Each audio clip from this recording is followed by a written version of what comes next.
This is PSN Newsrun, streaming exclusively on YouTube. Hello and welcome to PSN Newsrun. Our top stories. Nigeria pushes for UN Security Council seat as Vice President Shettima arrives New York for UNGA 80. Abuja residents kick against AMAC's new TV and radio levies. And on the international scene, Lima erupts as Peru's Gen Z leads anti-government protest. Stay with us for details. Nigeria is renewing its campaign for a permanent seat on the UN Security Council, with Foreign Affairs Minister Yusuf Tuga saying the country is aligning with Africa's unified call for reforms at the 80th UNGA. Here's Joycelyn from the State House. Vice President Kashim Shettima has arrived in New York to represent President Bola Tinubu at the 80th session of the United Nations General Assembly. The week-long gathering will see Nigeria's push for global reforms, economic partnership, and stronger international cooperation. The Vice President is expected to deliver Nigeria's national statement during the high-level debates, announce updated climate commitments under the Paris Agreement, and participate in a roundtable on affordable housing. He will also attend bilateral meetings and engagements aimed at advancing Nigeria's global standing. Vice President Shettima was received by senior government officials, including the Foreign Minister of Affairs, the Defense Minister, and Nigeria's permanent mission representatives in New York. Minister of Foreign Affairs Yusuf Tuga emphasized that the country will use the UNGA to push for reforms in the global financial system, particularly through a United Nations Global Convention on Taxation. He also stressed Nigeria's campaign for a permanent seat on the UN Security Council and site declaration, which demand at least 2 permanent seats for the continent. We're also promoting that. The issue of peacekeeping, Nigeria has participated in 51 of the 60 peacekeeping operations that the United Nations has had.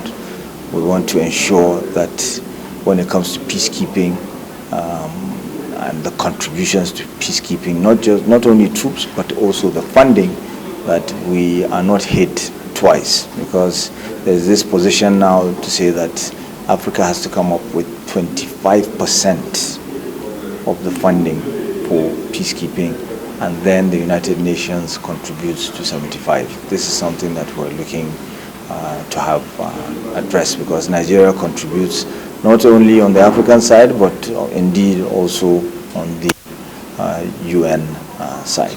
Meanwhile, Governor of Kaduna State Uba Sani highlighted that Nigeria's participation at the UNGA will strengthen its position as an investment destination. He pointed to opportunities in solid minerals, agriculture, and skills-based education as key areas for attracting global investors.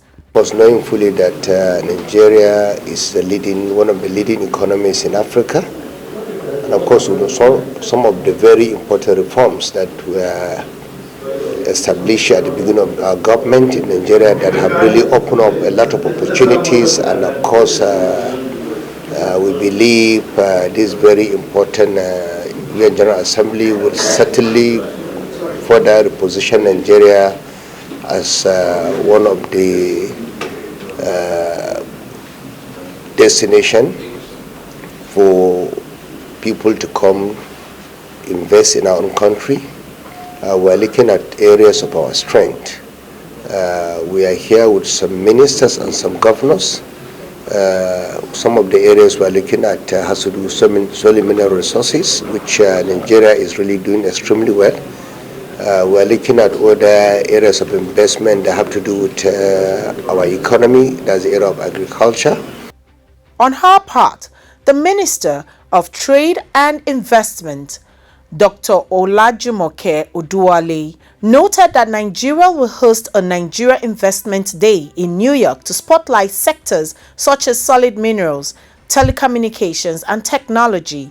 She said the move reflects Nigeria's renewed hope agenda and ongoing economic reforms. Our expected takeaways would include we have a deal room tomorrow. We have a number of investors we have match made them with Nigerian companies, and we expect further developments, further iterations of that investment deal room. And so when you talk about concrete investments coming into the economy, we've looked at the priority sectors and how we would sell that. I mentioned earlier that we're highlighting about 3 key sectors. We're highlighting technology, we're highlighting solid minerals, and then the creative sector. And all those ministers are also here on this delegation. As the UNGA 80 gets underway, Nigeria's delegation aims to use the global stage not just to address pressing international issues, but also to reinforce the country's leadership role in Africa and its readiness for deeper global partnership. Reporting for PS News, Joycelyn Ella Keche Ada.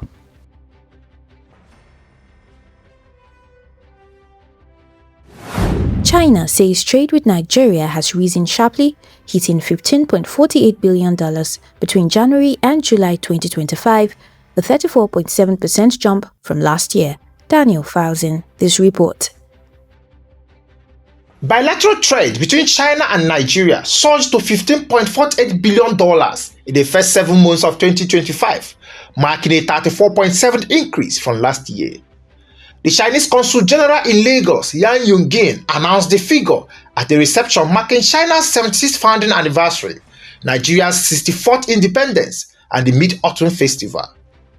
She described Nigeria as China's second-largest trading partner in Africa, noting that ties between both countries have deepened since elevating their relationship to a comprehensive strategic partnership at the 2024 Forum on China-Africa Cooperation, FOCAC. The envoy highlighted areas of cooperation including infrastructure, trade, energy, culture, and education, saying they continue to bring tangible benefits to citizens of both nations. She also pointed to China's own economic resilience with 5.3% GDP growth in the first half of 2025 as a boost to global trade relations. Yonggin commended the Chinese community in Nigeria for fostering cultural exchange and supporting local development, urging them to remain bridge builders in strengthening bilateral ties.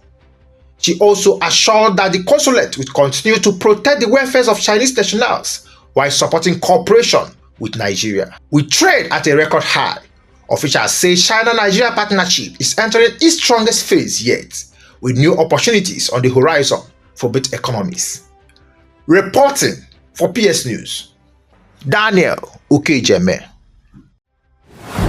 Abuja residents and business owners are rejecting AMAC's new TV and radio levies, calling them unfair in a digital age where Nigerians barely watch national stations. Ella is here with details.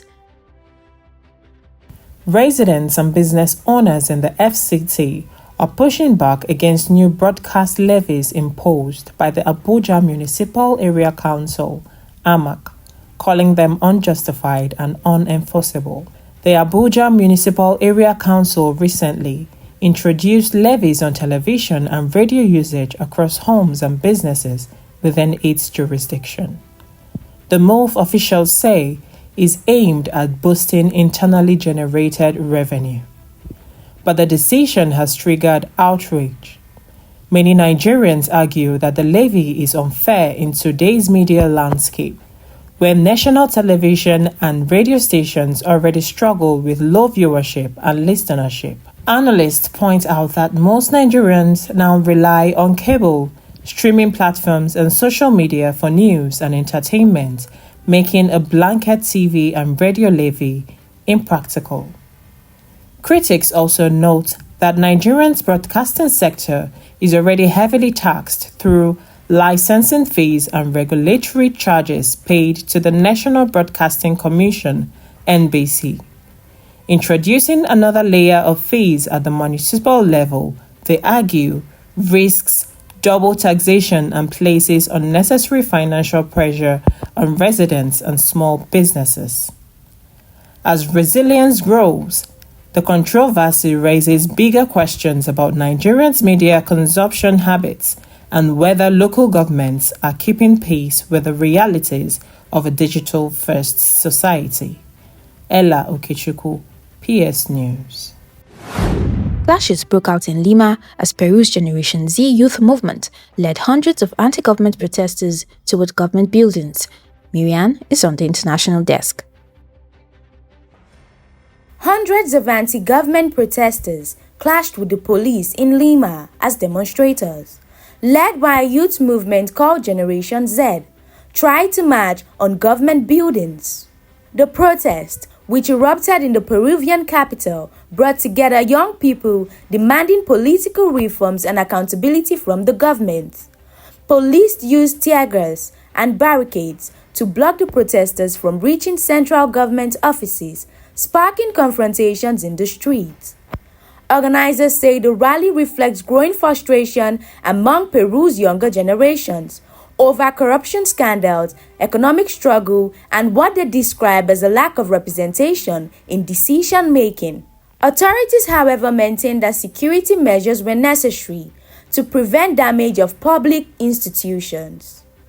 The unrest adds to the wave of political instability in Peru, where frequent leadership changes and protests have become a recurring challenge for the governance. As tensions simmer in Lima, observers say the growing role of youth movements could shape Peru's political future in unpredictable ways. Marianne Awuya, PS News. Workers in Italy have launched strikes at ports and logistics hubs to protest the shipment of weapons to Israel, demanding a shift toward humanitarian aid and peace efforts. Let's hear Jocelyn on this.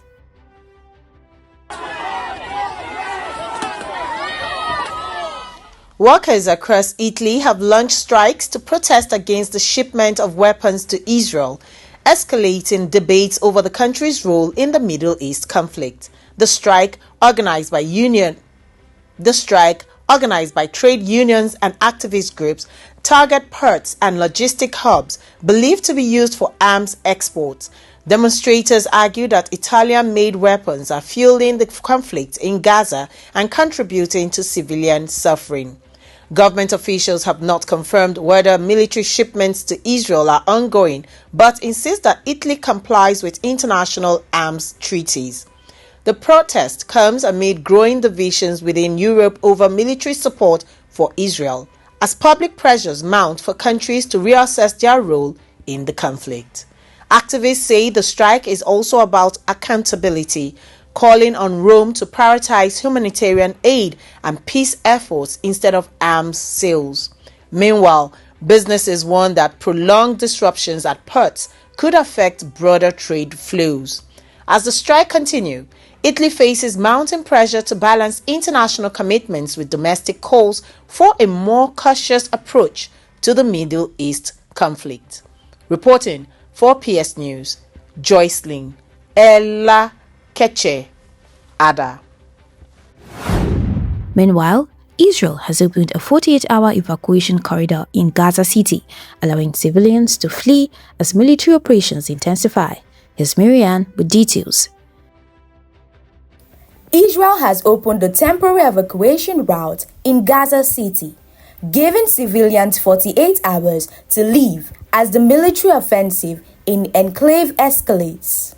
The Israeli army announced that Salah al-Din Street, one of the main north-south roads in Gaza, would remain open for 2 days to allow safe passage out of the city. Officials say the move is aimed at reducing civilians' casualties as ground operation continues.